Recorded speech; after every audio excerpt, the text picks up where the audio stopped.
Le placement des os est très important pour pouvoir animer correctement. Si on regarde ce personnage déjà fait, qu'on le met en figure mode, ici, et on se met en wireframe, on va voir que le centre du corps, le bip, est proche du centre de gravité, c'est-à-dire au niveau des hanches du personnage. Avoir ce centre de gravité trop haut ou trop bas va causer des problèmes. Il faut vraiment le placer adéquatement. Même celui-ci est un peu bas, mais bon, ça marche plutôt bien. Peut-être un peu plus haut, ce serait pas mal.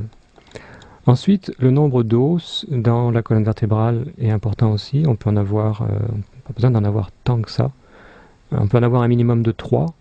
Et en gros, qui vont correspondre à... Le premier va correspondre à la partie du ventre.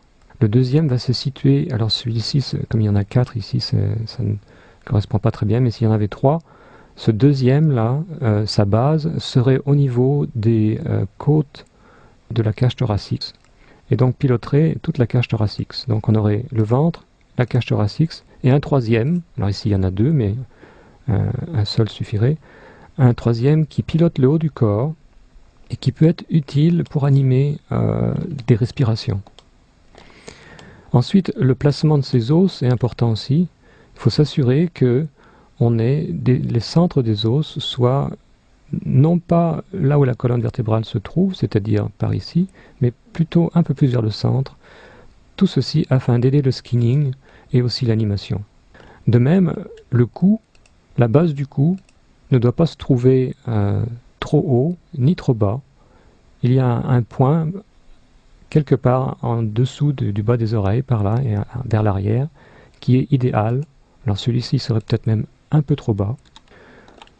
Et donc un peu plus haut marcherait tout aussi bien. Mais bon, ça fonctionne comme ça. Mais on a souvent un mauvais placement d'os au niveau de la tête. La base du cou, elle doit être par ici, oui, en effet, là, entre les clavicules. Mais la base de la tête doit être un peu plus haute. Et cela aidera beaucoup les rotations de la tête dans toutes les directions. Ensuite, les épaules. Il faut s'assurer avec le placement des épaules que les bras puissent tourner vers le bas sans que le maillage rentre trop dans le corps.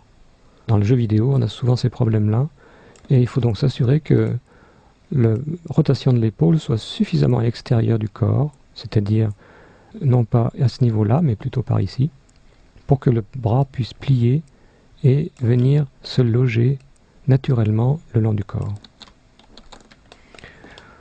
Au niveau des jambes, pareil, il faut trouver un bon endroit qui permette aux genoux de plier ici, sans que ce soit trop rond, et de plier ici avec un angle. Donc on pourrait le mettre légèrement en arrière, ça marcherait tout aussi bien. Enfin, suivant les modèles, il faut choisir. Il y a parfois un côté un peu en avant ou un peu en arrière qui permet une meilleure flexion de la jambe, suivant le maillage qu'on a. Et ensuite, les mains, eh bien, on les place aux endroits logiques, c'est-à-dire au poignet, ici, centré, comme le coude. Le coude, c'est comme le genou, il y a un endroit qui permet, sans trop de modification de skinning, de plier le bras. Alors ici, vous voyez que le coude n'a pas assez de vertex ou de maillage pour avoir un angle plus satisfaisant, mais le bras quand même plie sans perdre de volume, sans perdre trop de volume, ce qui est un problème aussi. D'ailleurs, ce skinning là pourrait être ajusté pour perdre moins de volume. Donc, pour ne pas perdre de volume dans ces angles-là, le placement des os c'est important, évidemment le maillage, parce qu'il faut un maillage en forme de sorte de coussinet qui aide les articulations à bien plier, sans trop faire de travail de skinning ensuite. Voici donc un aperçu du figure mode et du rigging sous Character Studio.